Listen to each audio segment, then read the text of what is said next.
I would like to draw your attention to an event that happened not many days ago in Buffalo.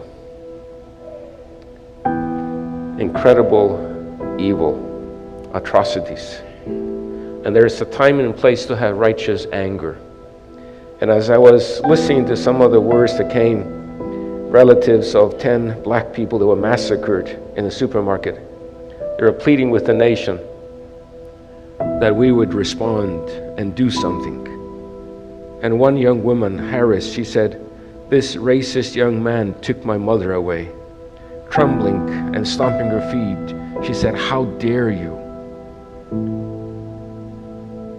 And there's so much hatred in this world, and there's so much racism in this world.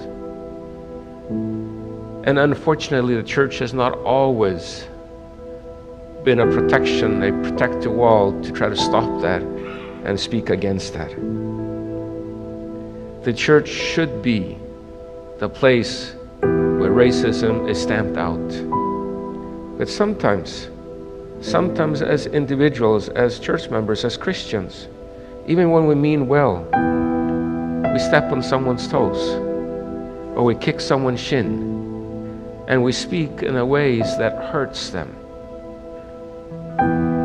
But we as a church, as we draw closer to God, we should be drawn closer to each other to encourage and support and protect and uphold and speak kindly.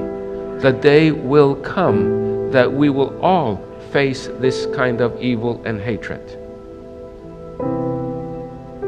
We know from scriptures that this world is growing worse and worse. And it may start in the big cities, but it will move to the towns and then to the villages and then to the countryside. And Jesus tells us the only way to really live a life of kindness is to allow God's love to shine in our hearts and through us. And by the way, you know the 10 Commandments that we were just reminded of? They are summarized in one statement: God is love. And instead of looking at them just as rules we have to do, they are principles to help us to live God's love to the fullest. To love God and love your neighbor. And it is not limited to that. You can't just like the rich young ruler say, "I checked it off, checked it off, checked it off." But it has to be where God's love comes through you and shines out, so that your brother and sister in church and your brother and sister neighbors and other acquaintances and the work associates will know that skin color, cultural differences, where you come from is immaterial. That a person's size, a person's weight, a person's height is immaterial. What I care for is that you are loved by God. And I have tasted God's love. And so I want to live in such a way that God's love shines through me to make your life a little bit better.